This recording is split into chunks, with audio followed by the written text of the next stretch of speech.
जय गुरुदेव। नमो रुद्राय शांताय ब्राह्मणे परमात्मने। संक्षिप्त शिव पुराण विद्वेषर संहिता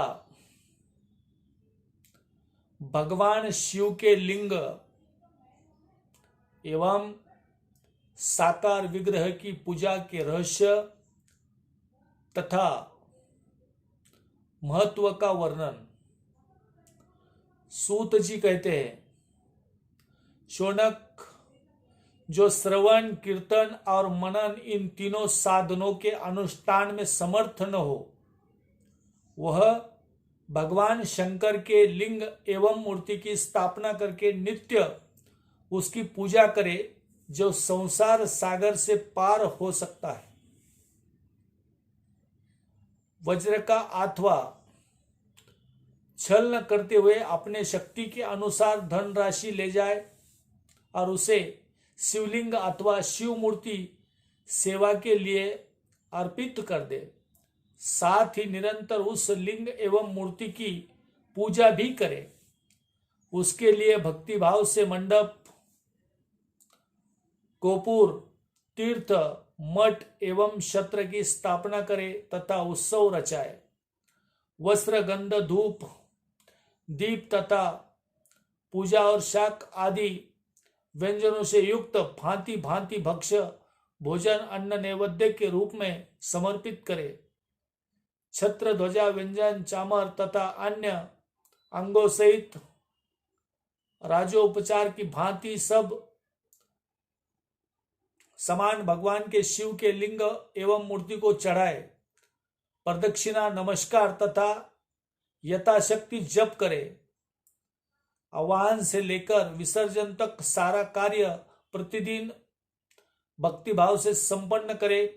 इस प्रकार शिवलिंग अथवा शिव मूर्ति में भगवान शंकर की पूजा करने वाला पुरुष श्रवणादि साधनों का अनुष्ठान न करे तो भी भगवान शिव की प्रसन्नता से सिद्धि प्राप्त कर लेता है। पहले के बहुत से महात्मा पुरुष लिंग तथा शिव मूर्ति की पूजा करने मात्र से भव बंधन से मुक्त हो चुके हैं। ऋषियों ने पूछा, मूर्ति में ही सर्वत्र देवताओं की पूजा होती है, लिंग में नहीं, परंतु भगवान शिव की पूजा सब जगह मूर्ति में और लिंग में भी क्यों की जाती है? सूत जी ने कहा, मुनीश्वरों, तुम्हारा यह प्रश्न तो बड़ा ही पवित्र और अत्यंत अद्भुत है। इस विषय में महादेव जी ही वक्ता हो सकते हैं। दूसरा कोई पुरुष कभी और कहीं भी इनका प्रतिपादन नहीं कर सकता। इस प्रश्न के समाधान के लिए भगवान शिव ने जो कुछ कहा है और उन्हें मैंने गुरुजी के मुख से जिस प्रकार सुना है उसी तरह क्रमशः वर्णन करूंगा। एकमात्र भगवान शिव ही ब्रह्मरूप होने के कारण निष्कल निराकार कहे गए हैं। रूपवान होने के कारण उन्हें सकल भी कहा गया है, इसीलिए वे सकल और निष्कल दोनों ही हैं। शिव के निष्कल निराकार होने के कारण ही उनकी पूजा का आधारभूत लिंग भी निराकार ही प्राप्त हुआ है, अर्थात शिवलिंग शिव के निराकार स्वरूप का प्रतीक है। इसी तरह शिव के सकल या साकार होने के कारण उनकी पूजा का आधारभूत विग्रह साकार प्राप्त होता है, अर्थात शिव का साकार विग्रह उनके साकार स्वरूप का प्रतीक होता है। सकल और अकल समस्त अंग आकार सहित साकार और अंग आकार से सर्वथा रहित निराकार रूप होने से ही वे ब्रह्म शब्द से कहे जाने वाले परमात्मा है। यही कारण है कि सब लोग लिंग निराकार और मूर्ति साकार दोनों में ही सदा भगवान शिव की पूजा करते हैं। शिव से भिन्न जो दूसरा या दूसरे देवता है वे साक्षात ब्रह्म नहीं, इसीलिए कहीं भी इनके लिए निराकार लिंग नहीं उपलब्ध होता।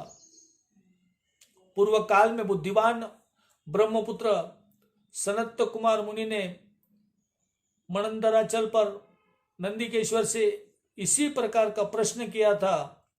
सनंत कुमार बोले, भगवान शिव से भिन्न जो देवता है उन सबकी पूजा के लिए सर्वत्र प्राय वैर मूर्ति मात्र ही अधिक संख्या में देखा और सुना है। केवल भगवान शिव की ही पूजा में लिंग और वैर दोनों का उपयोग देखने में आता है।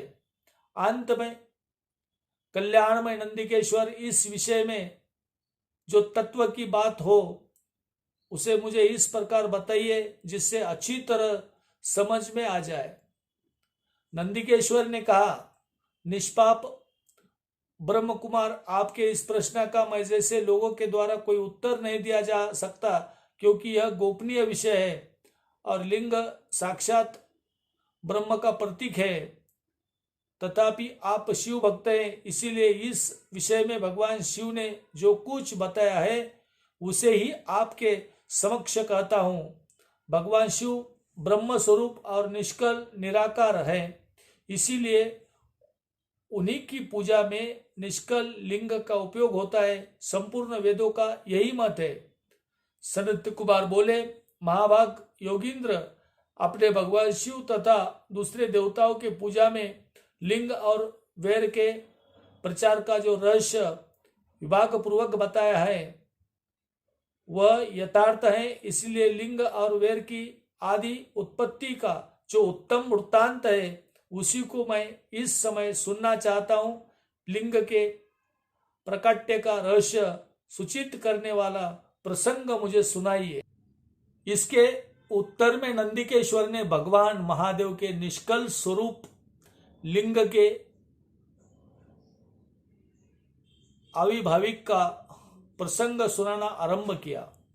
उन्होंने ब्रह्मा तथा विष्णु के विवाद, देवताओं की व्याकुलता एवं चिंता, देवताओं का दिव्य कैलाश शिखर पर गमन, उनके द्वारा चंद्रशेखर महादेव का स्तवन, देवताओं से प्रेरित हुए महादेव जी का ब्रह्मा और विष्णु के विवाह स्थल में आगमन तथा दोनों के बीच में निष्कल आदि अंतरित भीषण अग्निस्तंभन के रूप में उनका आविर्भाव आदि प्रसंगों की कथा कही।